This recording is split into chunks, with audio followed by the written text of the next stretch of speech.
Cat Black here. Can't hug crime away. I understand community members want to address intergenerational trauma, mental health issues, addiction, disparities that are root causes of the community treason we see around us. My contention is very clear.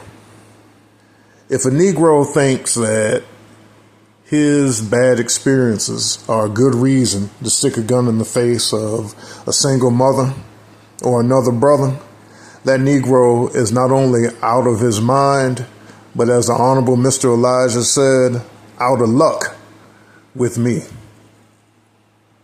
I understand that there are mitigating circumstances, but there is no excuse to wage war against your own people.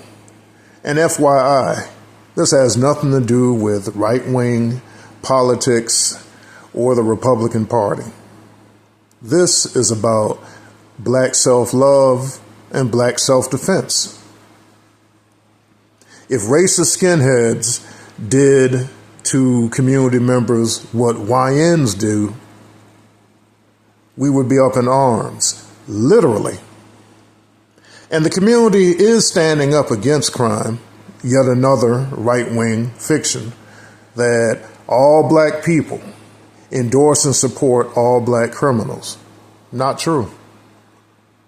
But we don't control the media. We don't even control social media. So the images and misperceptions that are cranked out to show us as less noble, less law-abiding, less virtuous, are oftentimes not coming from our keyboards. This is an internal dialogue that I've been actively engaged in since the 90s, since the crack cocaine invasion, since we had zombies stealing furniture off of porches, since my now late maternal grandmother and her friends were terrified to sit on their porches. Not that my grandmother sat on the porch, by the way. Old school person, didn't believe in it. But the point remains. Their generation who survived Jim Crow, World War II, the Civil Rights Revolution, Black Power, and the Cold War could not sit safely on their property because you had drug dealers who, contrary to libertarian fantasies, like to shoot indiscriminately in our black community.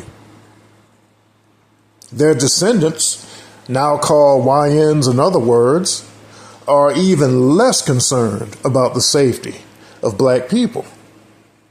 This is an existential threat, a war outside of our doors. And while outside parties and ideologies feed into it, this is our war. We have school children being murdered in their school clothes. We have people going to nightclubs being murdered outside or inside the nightclub. We have people playing on playgrounds, playing little league sports, who have been wounded or murdered.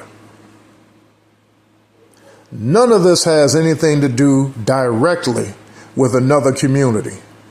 Whatever manipulation is coming in from outside, we still have to hold community members accountable when they project violence inside our communities. Otherwise, we're saying that we are expendable, that our lives are meaningless, and I know the vast majority of us do not feel that way.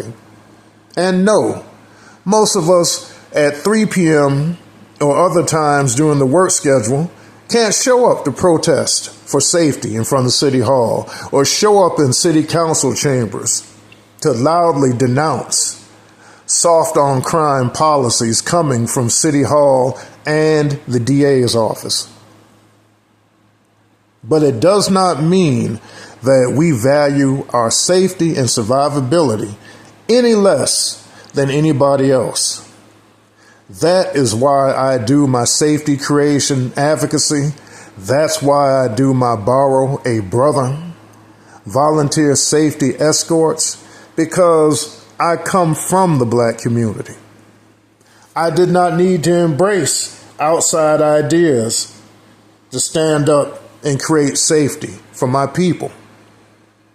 Going as far back as the Honorable Mr. Elijah Muhammad, putting us all on post if you joined the Nation of Islam or if you were inspired by it, to the original Black Panthers doing the same, to the Deacons for Self-Defense doing the same, to the dope busters of Minister Farrakhan's Nation of Islam, taking on drug dealers in inner city projects that they had occupied.